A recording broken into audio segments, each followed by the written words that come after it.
আজকে আপনাদের সঙ্গে শেয়ার করব ডালের বড়া বা পেঁয়াজের একটি রেসিপি। আমরা যে নামেই ডাকি না কেন, তো এই রোজাতে তো এটা ছাড়া চলেই না। তো এখানে আমি 3 ধরনের ডাল নিয়েছি আর নিয়েছি পোলার চাল।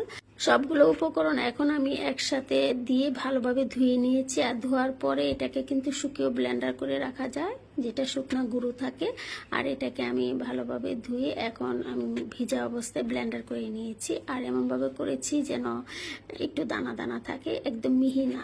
তো এই যে দেখতেই পাচ্ছেন কিরকম করেছি। এখন একে একে দিয়ে দিলাম লবণ, হলুদ, মরিচ, ধনে পাতা, তারপরে হচ্ছে পেঁয়াজ, কাঁচামরিচ, আর দিয়েছি হলো পুদিনা পাতা।